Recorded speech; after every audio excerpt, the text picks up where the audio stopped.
Hey guys, welcome to my YouTube channel. I'm back. I hope you guys are doing well. I hope you guys have an amazing Sunday and the start of your new week. On here and tell you guys how the process was on understanding God's voice, how He told me it was time for me to move, all type of things like that. So I guess we'll go ahead and get it started. So I would say roughly in August, I got my new apartment in Orlando, Florida in around June, July time. Had to get out a loan to get that place. Okay, God is telling me to move. I basically saw TikTok after TikTok that said, God is telling you to move. It's time to pack. And I was like, God, where are you leading me to? So I didn't at that time in June or July have an inkling in my spirit that God was telling me to move to Texas. I basically just stayed in Orlando, Florida until I heard a little bit more confirmation from him, or a little bit more direction from him on where else he wanted me to move to. So I was currently at the time working for Disney as a Disney cosmetologist. If you have any questions or have any tidbits, need me to give you guys some tidbits on training and things like that, I'm more than welcome and more than happy to give you that free advice. So yeah, I was doing that at the time. I had got back in a situationship with a guy that I was dating at the time. I wouldn't say it was a situationship. I would say that I loved him and I just wanted to be back with him. But I think it was my trauma that was pulling me back to him. So me and him around that time started dating, and getting to know each other again, fornicating, things like that of that nature, just being out of God's will and everything that I was doing. So just remember, just don't stir away from God's path. It's easier said than done. So yeah, I got in my apartment and got everything acclimated. She helped me clean. Like I made sure she ate McDonald's, had something to eat. So I just took care of that. And my dogs and everything, they were in, and I was super excited to have my own at the time. So time goes by. I got this job, like I said, at Disney as a cosmetologist. I'm going through so much at the job. I'm going through so much in my relationship at the time. Um, and I just knew that at the end of the day, the guy wasn't for me. And I was still trying to push it, and that was my problem. And I suffered consequence for that. So yeah, I basically home stretch between then and August. I started to feel a inkling, a pulling in my spirit that it was time for me to leave. It was time for me to part from Florida. My assignment in Orlando, Florida was up. Whatever God had me to do, whatever ministry He had me in that location at the time, it was time for me to depart from that. And I just had to remember to answer the call. And yeah, so it was like, oh, tell me move again, God. I just moved in this apartment. So I'm like, okay, well, maybe it wasn't His will for me to move at that time. So I, long story short, got evicted from my apartment complex because I just couldn't keep up with rent, and I was just so mentally drained and just not focused, and I basically lost my place, and it was just a whole bunch of, and it was very traumatizing for me because I thought I could give my children a beautiful life, um, and just give them everything that they need. But I feel like it just wasn't in God's will at that time for me to have that. That's not where He wanted me to be. So, like I said, I was gonna angle it in my spirit for God and telling me to move. Like I needed to move. So basically, I moved. Basically, from there, I basically from there, I was getting these TikToks as well on my For You page, like, God is telling you to move. It's time to pack up your bags. It's time to pack up your belongings. Um, I know you might not have the finances at that time. I know you might not have the finances at this time, but pack up. God is going to make this move for you. And mind you, I had got that in around August time. I'm so sorry. I don't know where any of my notes went in my phone. I guess they just disappeared because they're not in my phone at all. So either in my iPhone that I'm filming on now or in my Android. So I'm just gonna go and based off my memory the best way I know how, so I can bless you guys, and I know this testimony is gonna bless other people. So yeah, I just started packing my belongings up. I was basically waiting on God. I was like, God, I'm waiting on you. And in the midst of this time, like I said, I got fired from Disney. So I was looking for another job. I put about 70 applications in, and I was also getting from my For You page as well that it was saying, God does not want you to work. He does not intend you to work. He wants you to make your own business. God has called you to make that business, so you need to make that business. He doesn't want you to work 9 to 5s. That's why he's blocking these jobs. And it just hit me because it was confirmation for me, because I've already felt that. When I was working 9 to 5s, I wasn't feeling fulfilled. Like I used to feel fulfilled, like working 9 to 5, chasing the money, chasing the bread, making an idol of money, like we all do. God first, and he will provide, okay? So yeah, but was basically fine trying to find another job. I put literally 70 applications in, 70, you heard that right. 70 applications, and I finally got a job. Like I finally got that job, and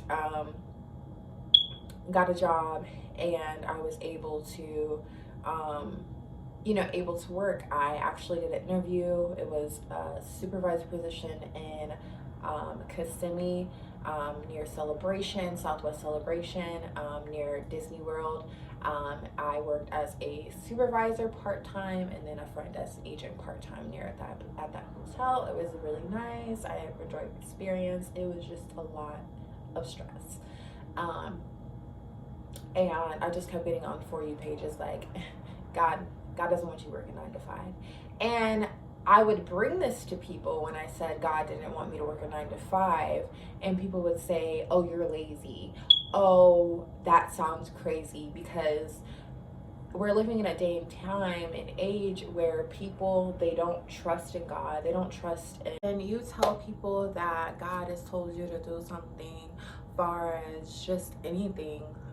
People that have carnal minds, because we do have carnal minds at times, they're not going to understand, but it's not their business to understand. And all you know and all you have to take with you is that Jesus told you to do it, and he's going to carry you through. You can't depend on people. You can't depend on certain situations. But like I said, if God said it, that's all you need. That's all you need. You don't have to prove yourself. You don't have to prove yourself and prove you're worthy in other people's eyes. You're worthy in God's eyes, and that's enough. So just remember that. But yeah, I felt not ashamed, but I felt just sad when people, didn't hear that, or people think that you're just being lazy, you don't want to work. You want to work. God's blocking it for a reason, because he knows that your business is going to bless so many people. He knows that your testimony is going to bless so many people. And that's a calling, and people don't understand the calling. People don't understand the calling on your life, but you got to understand it. And sometimes it takes a lot of stuff to go through to understand that. But yeah, it's awesome. I love it. So yeah, I finally got that job, and I stopped working that job in October because God was telling me you need to quit. And in the midst of that, I had, like I said, got evicted. They evicted me sometime in October. of last year, 2024. It was just depressing. I was super in a depressed state.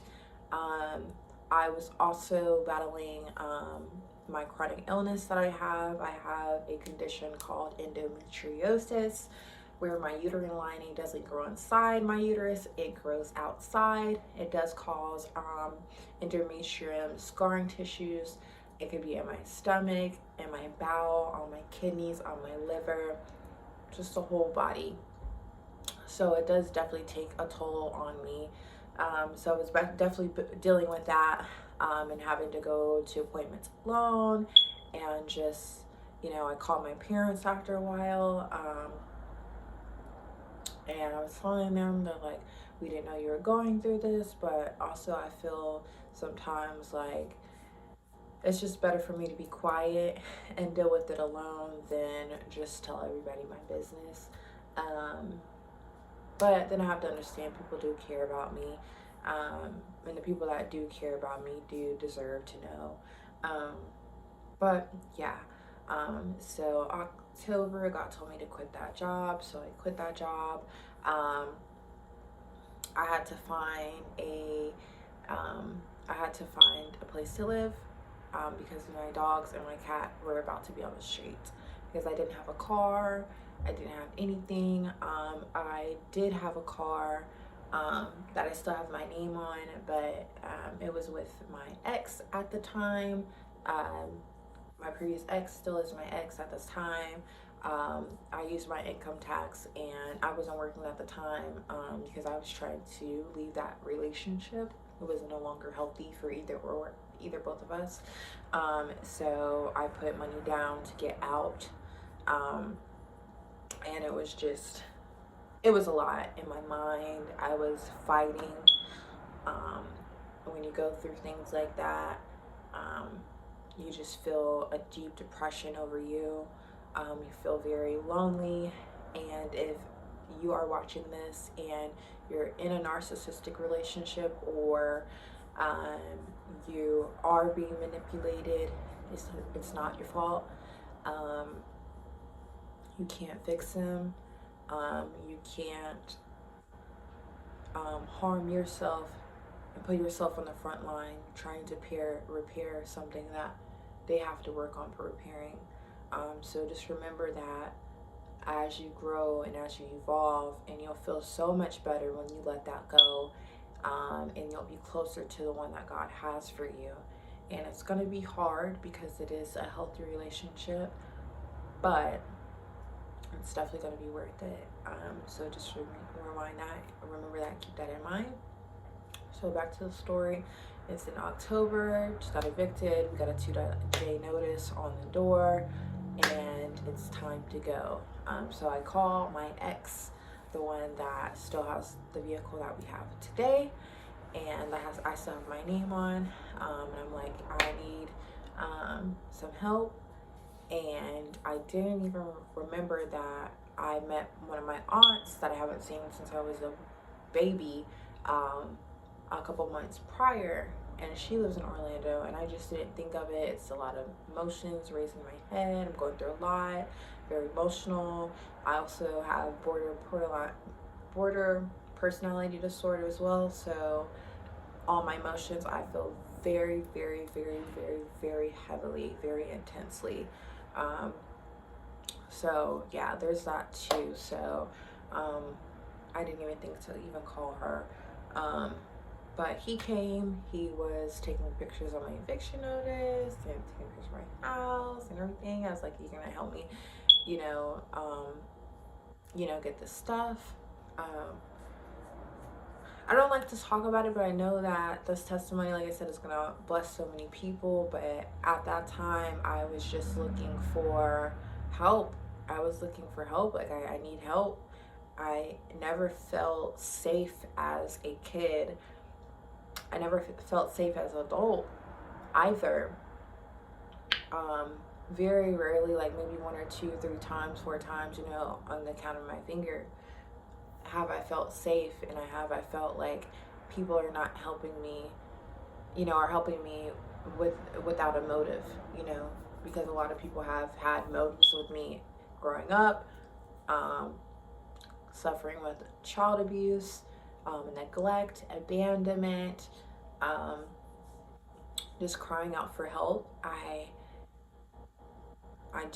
I've never felt safe, and being alone makes me feel safer. Um, and that's a thing, and I hope that that resonates with someone, that blesses someone as well. Someone can definitely, you know, resonate with that. And yeah, so he took us to his apartment where he rents out a room with this older gentleman, and it wasn't good. The older gentleman was talking about me in a bad way with him, and the older gentleman basically said that he didn't want to have any girl parts in his house, and I wasn't welcome there basically, and I didn't have a set plan for myself. And I'm hearing all of this after being evicted and day one at the home. So I just basically felt like I needed to go. So it was like 2 or 3 days. I packed up the car, since the car is also still underneath my name to this day. And my biological mom at the time, she told me, pack up your stuff, go hit the road. So she lives in Georgia, so it's from Florida to Georgia, was about 6.5, 7 hour drive. I didn't have the money to get there. I didn't have anything at all, and it was very hard for me at that time. It was very traumatizing for me. And I just didn't know what to do, because like 2 days prior to leaving, I was looking to go to a shelter, and I was like, you guys can accept my dogs. They're like, we don't accept pets. And I go to do the intake form. As we're sitting down to do, I'm sitting down to do the intake form. The lady basically says that there's no rooms. Basically, the lady basically says that there's no rooms for any single women today, single people today, male or female, and only, you know, rooms for people with kids, which is totally understandable. But yeah, didn't know that until I got there. So I was like, oh my gosh, I gotta go back to this house. This is ridiculous. Like, I don't want to be here. Like, I was screaming, I was crying, I was like saying, God, like, I don't want to be here. I don't want to be in this spot. I don't want to feel this way. Why do you have me? Why do you have me in this position? Like, why do you have me here? And a lot of people, they don't share that in their testimony. They don't share how angry they get, how upset they get, how emotional they get, how betrayed they feel by just people around them. And yeah, and also how disappointed you feel in yourself for also being in that situation, and you know, just trying to survive the best way you can, basically just trying to survive. And I've always been in survival mode, and I feel like I've worked the best in survival mode, and things like that. So yeah, so from there, I went to Atlanta, Georgia, with my dogs, stayed there for a night, and the next day I was like, I don't like it here. It was a lot of stuff going on that I saw, and unfortunately, I just didn't like it. And so I just left, and I told my mom, I was like, I love you, I gotta go. I love you, my brothers and sisters, but I gotta go. And I left and I drove back to Orlando, Florida, because my ex just kept calling me and telling everybody that I was stealing the car and he needed to go to work. He was calling my ex-boyfriend at the time, and it was just so much. And I was like, you know what? If he wants this car and it still also has my name on it as well, he can have it. Because for you to have a roof over your head and me not have a roof over my head, and the only roof over my head will be my car at the time, I only do so much, you know. And I remember it was actually it was, I think, the night. Okay, so I stayed the night with my mom, and then the next night I stayed in the car with my dogs, and then the night after that I also stayed in the car with my dogs. So we stayed in the car 2 nights. It was a little chilly, but not that chilly, and we stayed around like a public storage facility. So I just parked the car, and the boys laid out, I laid out the best I could, and we just prayed. I just prayed to God that He covers me, nobody comes and messes with us.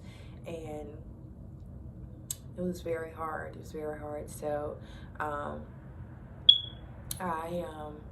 yeah, I've been through some things, but God has kept me. So my aunt at the time, she called me and she said, I saw that you're supposed to be going to a shelter, that you're homeless. Why didn't you call me? It was like, at that time when you're going through things like that, very traumatizing in your life, I can't process, I can't think. I'm having my body's having a flight or fight response in myself. And she's like, okay, have you ate today? And I was like, no. We basically just, sufficed on their dog food, and I had some PB and jam, and I had some hot dogs uncooked. Basically, the ones you just boil real quick or just put in the microwave. Yeah, that's what I ate. And my dogs, I gave them some too. So that's what we kind of sufficed off. And then she called us and she said, here is, I think it was $100. And God is so good. Get some gas and also get you guys some food for the night. And then you go ahead and head up this way, and I'll meet you at your ex's house, and we'll go ahead and see. And so when I got to Orlando, I met her, and we met up at my ex's apartment, and I told him, was like, I'm outside, you come outside, and then my mom was like, you're gonna let her use the car for a couple more days. He was like, no, she can't use the car. This is underneath my name, and this, that, and the third. And yeah, I just took that as like, maybe God has a better car for me, and I can't fight myself on it. It is what it is. And at that time, I also had to surrender my dogs as well, and my cat, because I had nowhere. I mean, not my dogs at the time, because he did keep the cat. He said he wanted her back. So I was like, hey, just keep them. As long as I need, until I can get back on my feet. And she stays in Orlando, Florida as well, so I stay with her.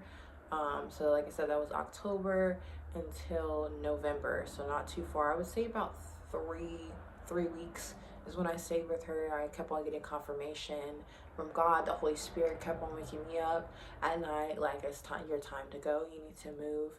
And I had got 3 more checks from my old job at Holiday Inn. So I got 3 more checks from them. And yeah, I got 3 more checks from them. And it was like, okay, that's no problem. So I took care of like all the bills I had to take care of and everything like that. And I sufficed off of that.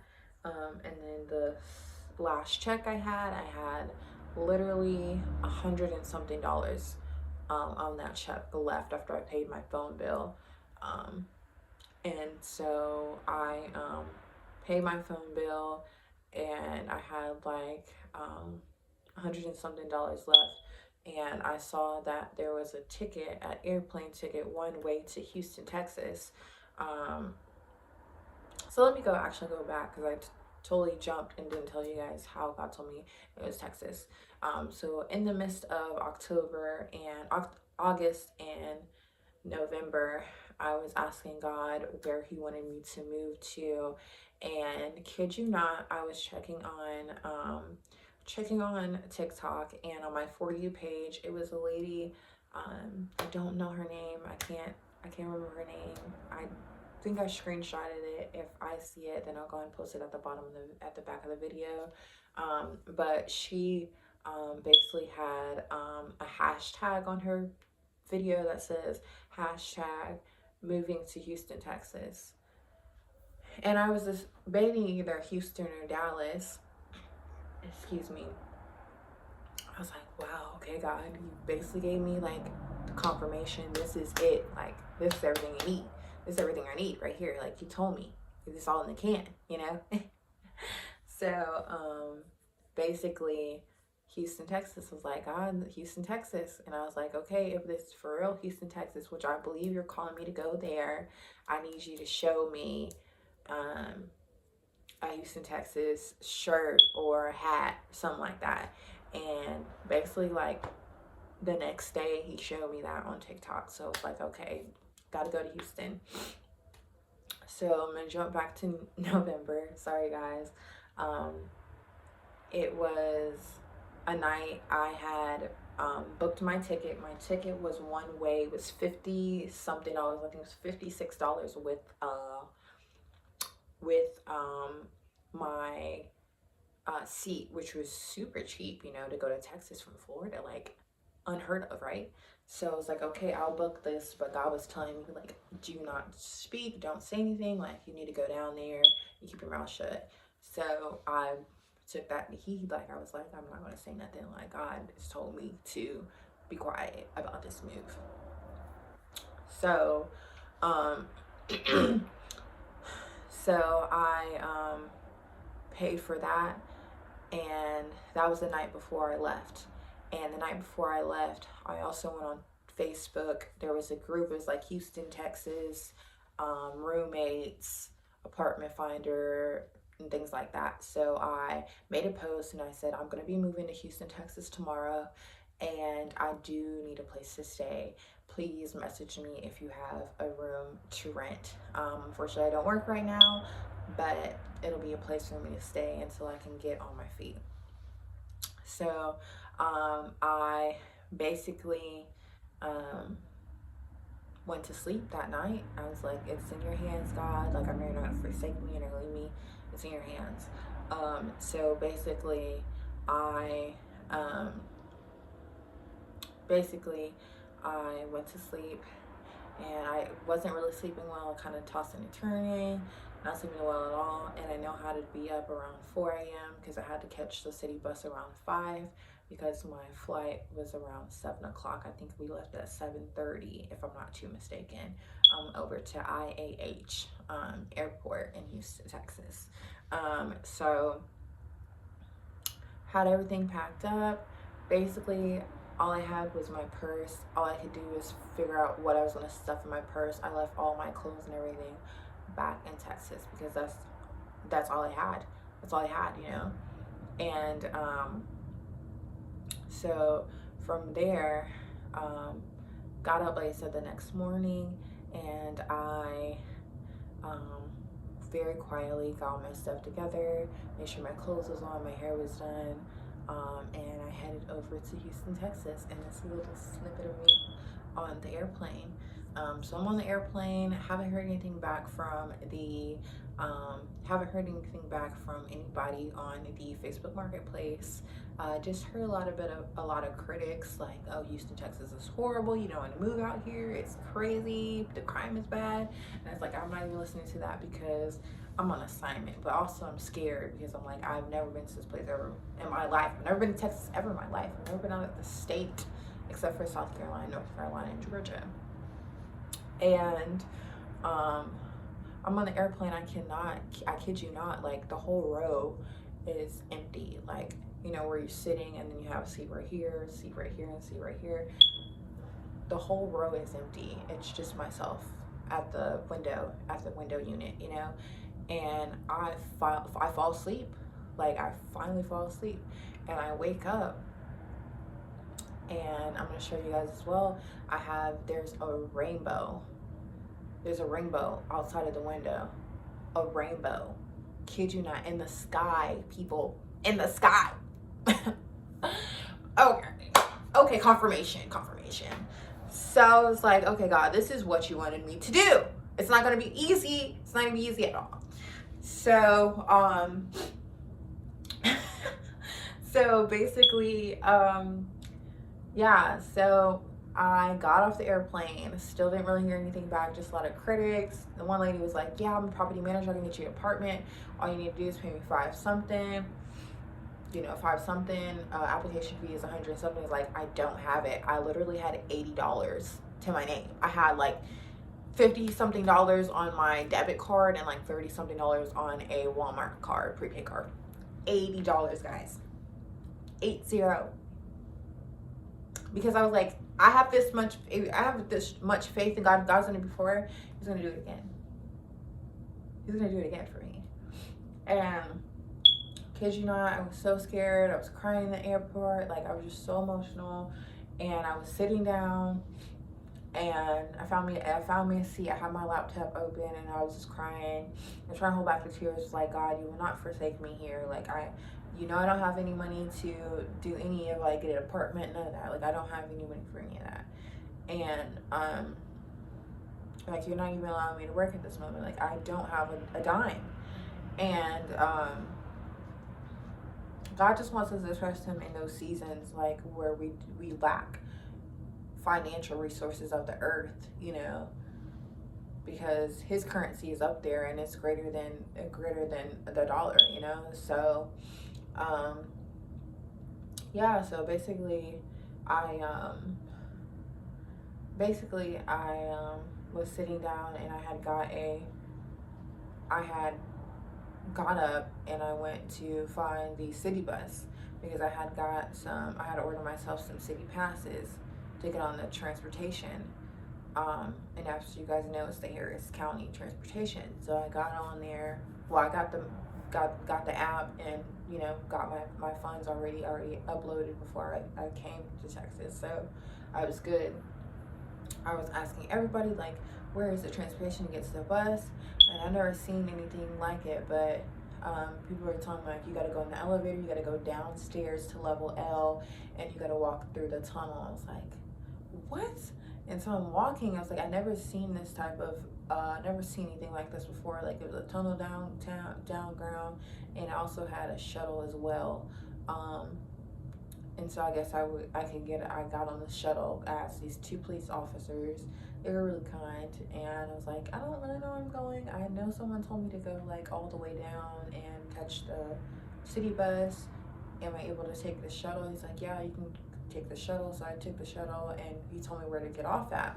So I got off, and I walked through these doors, these clear doors, and they had steps to go up. I was like, I'm scared. You know, like, it's scary to me. So I walk up, and I sit down. I'm like, Lord Jesus, like, I have my bag, and I have my laptop, and I have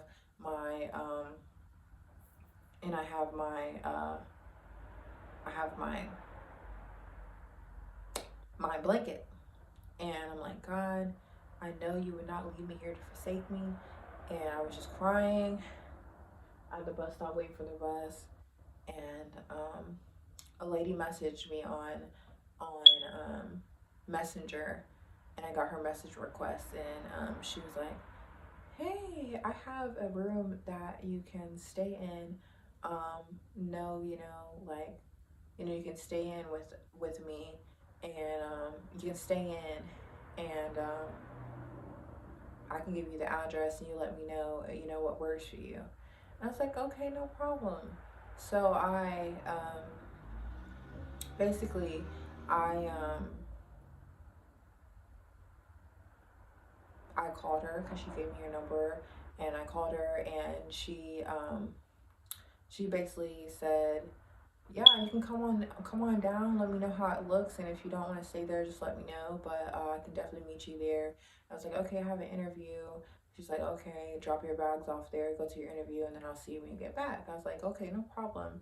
So I went there. The residents had the doors open, and it was basically like a assisted living home that I was helping at, free rent. So I was like, God, He's gonna provide either way, even if it's the last nickel and dime, the last second, He's gonna provide.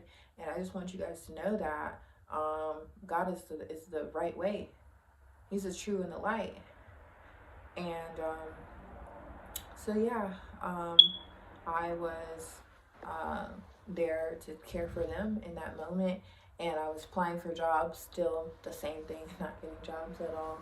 Um, I applied to a grant before I left Florida, but never received any money from it. So I was just like felt defeated, and just hanging out with the residents, taking care of them.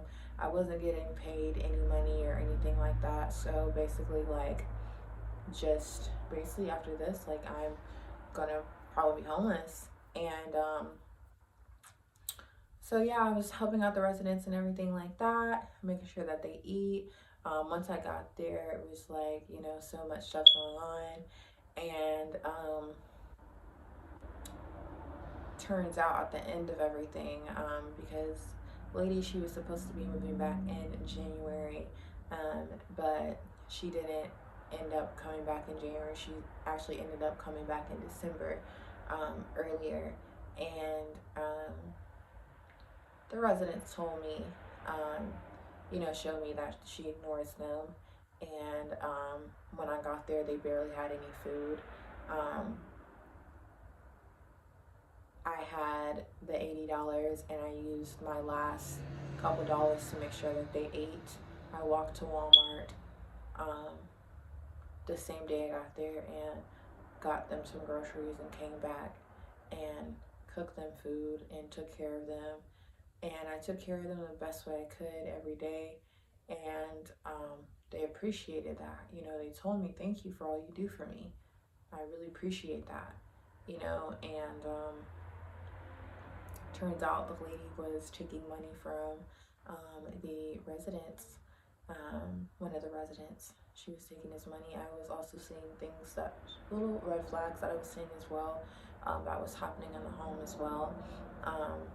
So I learned too much information. I got too much information on her, and I started seeing her for who she was as a person, and she didn't like that, and she basically kicked me out.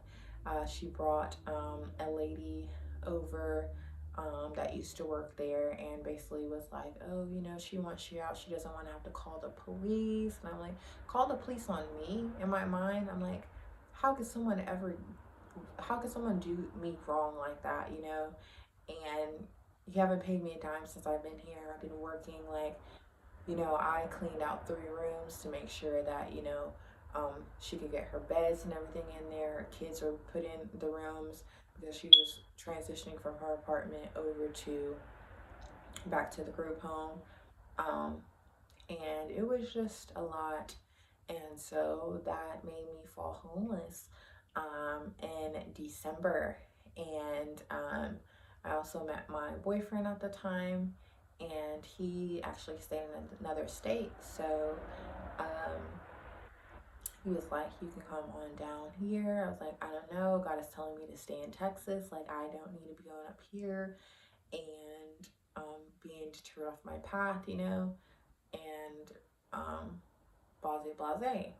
But a couple weeks prior to me leaving, I met a lady. I do interior design. If you guys ever want your spaces designed, or if you ever want your spaces just 3D sketched, I can definitely do that for you. It is a free consultation. And then, I do send you guys the invoice, and then we take it from there as far as pricing goes. But I just want to put that little tidbit in there. Okay, hit your girl up. But yeah, yeah, so a couple weeks prior, I had a client through interior designing, and she really sweet. She adopted me in. She's like, you know, you got family here in Houston. You ever know you need to lay on my couch or anything. Like it just all clicked together, and it's like God knew that this lady was about to kick me out because I started to know who she was as a person, and it was just scary. It was horrible for me because I didn't know what to do.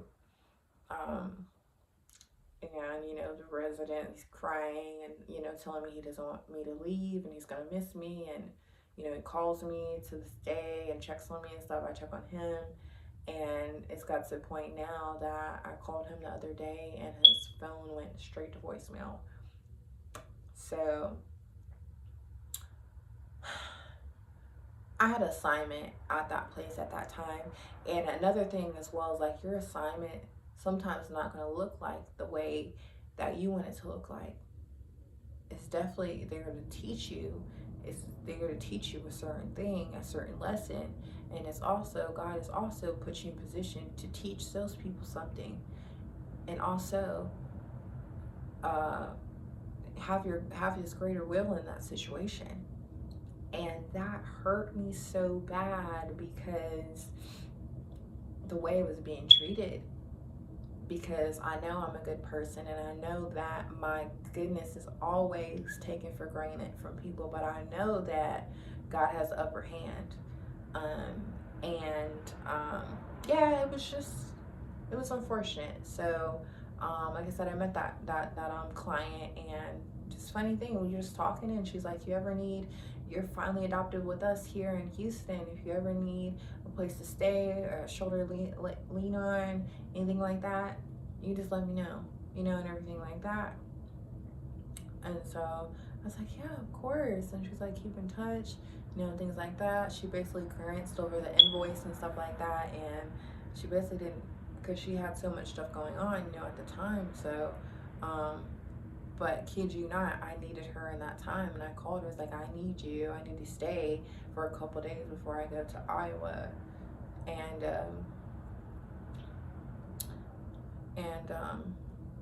yeah, I stayed with her. It was such a blessing. We went to church and I met some beautiful people and we congregated. And it was just crazy. I was homeless again. And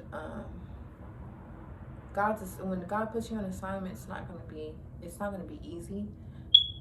It's gonna make you uncomfortable at times. So just remember that as well. But I know that God had me on assignment there, and I know that He has a greater plan for me.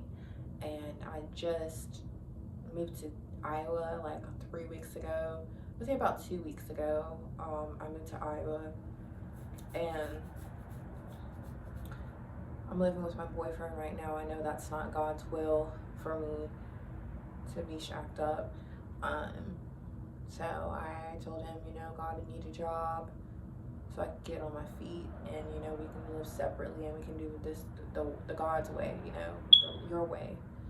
And so I'm just excited. I just accepted a position yesterday at the animal shelter. So I'll be working with the doggies and the cats and the gerbils and guinea pigs and reptiles. So I'm really excited about that. So right now it's just a season of uncomfortability. He's pressuring me to be patient.